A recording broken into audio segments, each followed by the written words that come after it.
ये चूहों के पापा अपने बच्चों को बिल्ली से बचने की ट्रेनिंग दे रहे थे। अरे साला। और इधर ये बिल्ली भी अपने बच्चों को चूहा पकड़ने का ज्ञान दे रही थी। चूहे के पापा छुटकू को चूहेदान से रोटी निकालने को बोलते, छुटकू अंदर जाकर है मुझसे वही स्मार्ट। लेकिन इस चूहे की एक छोटी बिल्ली से गहरी दोस्ती थी। दोनों साथ में डांस भी करते थे।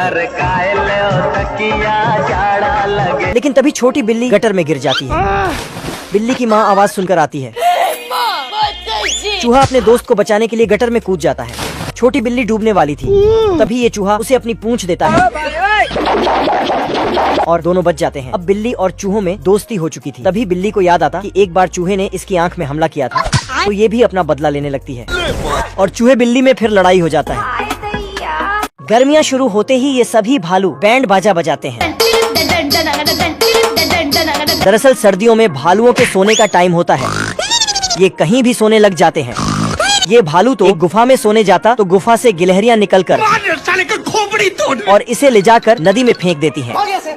लेकिन ये आलसी वहाँ भी सोने लगता है। ये भालू तो गर्मियों तक का अलार्म लगाकर सोता है, लेकिन इसके खर्राटे सुनकर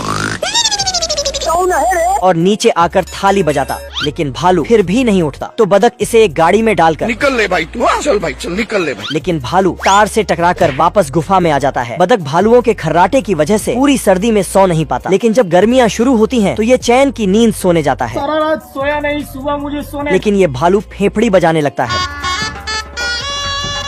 तो सभी भालू अपना अपना सामान लेकर आते हैं और बैंड बजाने लगते हैं। ये क्या तमाशा लगा रखा है तूने? तो बदक भी आकर इस बदक की बीबी पेट से थी, इसलिए ये बदक काफी टेंशन में था। तभी 4 नए चूजों का जन्म होता है। मुन्ना है, मुन्ना मुन्ना। बदक और बदकी काफी खुश थी। तभी बदकी के नीचे से एक अंडा निकलता है और अंडे में से एक सफेद चूजा निकलता है। बतख के सभी बच्चे पीले थे, लेकिन यह सफेद था। नहीं सारुण के यहाँ कुछ तो गड़बड़ है। जिस कारण बदक को अपनी बीवी पर शक होता है। ये क्या तमाशा लगा रखा है तूने? मैंने कुछ नहीं किया। और बदक और बदकी में लड़ाई हो जाती है। हमारा घर हमारा द्वार। खाओ माँ कसम। बदकी अपने सभी बच्चों को लेकर जाने लगती है। ये सफेद चूजा बदकी के पीछे जाता है, लेकिन बदकी इसे पानी में गिरा देती है और 2-4 बात सुनाती है। तो इसके बच्चे भी भर भर के गालियाँ देते हैं।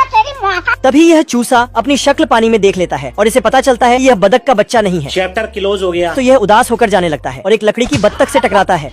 तो इसे लगता है कि यही इसकी माँ है। सफेद चूजा उसके साथ थोड़ी देर खेलता है, लेकिन लकड़ी की बदकी भी इसे रिजेक्ट कर देती है। तो ये बेचारा अपनी फूटी किस्मत पर रोने लगता है। साला ये दुख का खत्म नहीं होता बे। तभी इसके असली भाई बहन वहाँ आ जाते हैं और चूसे को उसकी माँ के पास ले जाते हैं।